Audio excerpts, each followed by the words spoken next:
Welcome to Still Blues Dawn of War commentary. I hope you enjoy it.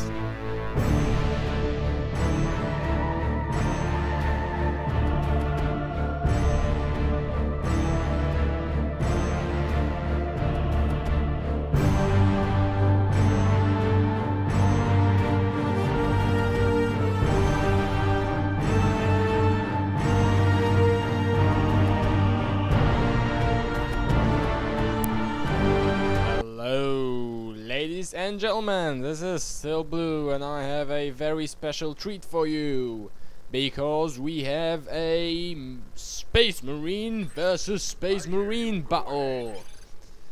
And in the left corner is Edjuh, who I believe already appeared on my channel with Fierce Force Commander, and in the bottom or right corner it's Heroic Locky from Warrior Nation clan, which is, I'd say, one of my favorite clans. For no apparent reason, I'm not a member, but I just like the guys. I meet them all the time. They are fun and, well, so we have some ground control seizing right now. The bottommost victory point is being taken by Heroic Locky. What's important about this map is that the players are placed really close to each other, and there's a victory point between them and no other point, so oftentimes are many fights over this victory point. And now some engagement.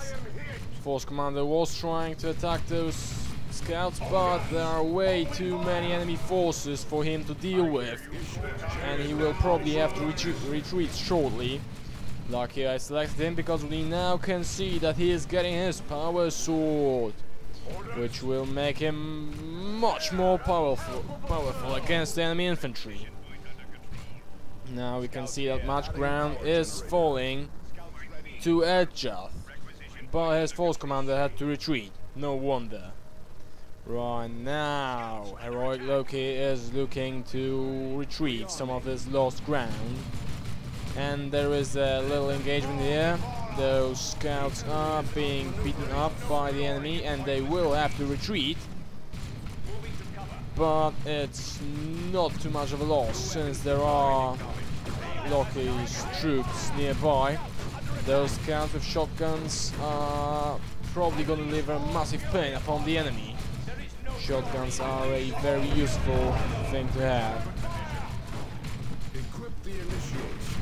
So we can see some sort of scout build coming out from Edjuh. I'm not sure how to pronounce it. And a little mix coming out from Locky. I am thrilled to find out what is going to happen with those builds. What are they going to use? Shotguns are quite effective, even against tactical marines. Not too effective, but they have the explosive shot ability, and they do deal some damage. It's way better than standard scout bolters.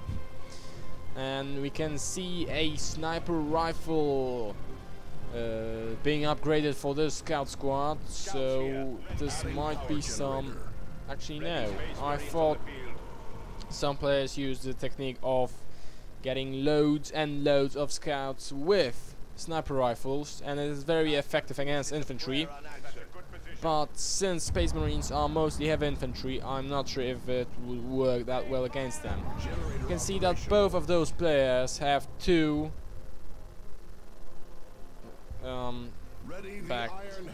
half power nodes, but only Edjuh is fully saturated. I thought Locky was as well, so that's why I was a bit surprised when I looked at it. But yeah, 2 generators for Locky, 1 generator for Edjuh. Now, those scouts set up a position. Always remember that sniper rifle is actually a weapon you have to set up, and That's the thing to remember. Actually, no, they are quite effective against those Space Marines. I mean, they can't one shoot. It's impossible for them to no. Never mind. Sorry, I'm a bit confused today. I haven't cast in a while, so you know. Right, this fierce Force Commander with his Iron Halo and his Power Sword is beating up this Tech Marine who will retreat into the building. Very good play there. Remember that melee units aren't very effective against units hiding in buildings. Now, Loki capturing another victory point, and he is ahead in points. But those scouts will probably drive him back. The Tech Marine is setting up some mines. Well, that is some interesting play. And look at the place. It's a small choke, and it has to be used to get from this area to defend those power generators. So it's very likely that the enemy will pop onto them. I hear you. Go ahead. It's so fun that this actually is a Polo Diomedes from Chaos Rising. I didn't see that coming when they. I actually didn't know that was him for the most part, because, well, he didn't appear without helmet, and well, he is kind of ugly. I think he should have stayed with his helmet on. That would be smarter. Okay, so some assault squads with assault packs. I don't know what I was supposed to say. For Edjuh, and some Space Marines with flamers out for Locky. Actually, both of those players have an assault squad. Well, that's interesting. Well, Locky got a head start, so unless supported, those assault marines would fall. But those squads are now going into fight, and it's never a good chance to attack a scout squad with your melee unit until a scout squad, if it has shotguns, because of course they have the explosive shot that might deal some damage, and most importantly suppress your unit for a short period of time. Now Locky is capturing that victory point, and some scouts are retreating from this one after decapping it. I wonder what is Edjuh planning. He is in a very good spot at the moment. So, well, we might see some good niceness. Both players going up to tier 2 at the exact same time. And that's thanks to the fact that Locky actually invested in another power node and popped on the 4th power generator, so he was getting energy quicker, and it compensated for the fact that he had less generators in the early stages of the game. Okay, so those assault marines are retreating from the enemy force commander. Wise move, and they will all have to pull back to their base because this force is scary. Those scouts were upgraded with a sergeant, but one of them died, so they aren't at full count. Right, almost decapped that requisition point. Remember, always when you have a chance, decap enemies. Requisition points, they mature over time, so if they are decapped, the enemy economy hurts like hell. And a Razorback going up for Locky. This might be painful for Edjuh. Well, if he gets melter bombs and a sergeant on this assault squad, he should be okay. Also, the force commander can be upgraded with useful weapons. And will he fall? He might just barely escape alive. That is very lucky by Edjuh, for Edjuh.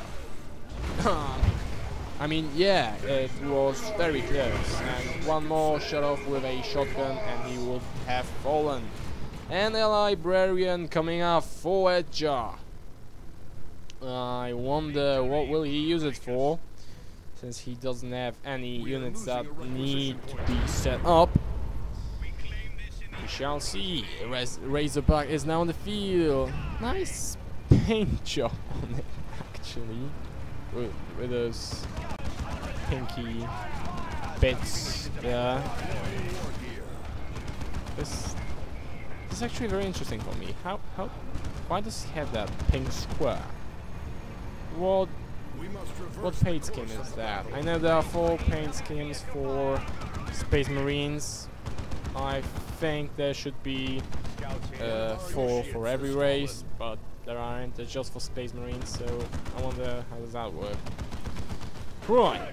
Okay, those forces are retreating from the massive engagement here in the middle, and now Edjuh responded perfectly, and his assault marines have both the sergeant and motor bombs, and this Razorback will now be very vulnerable to their attacks.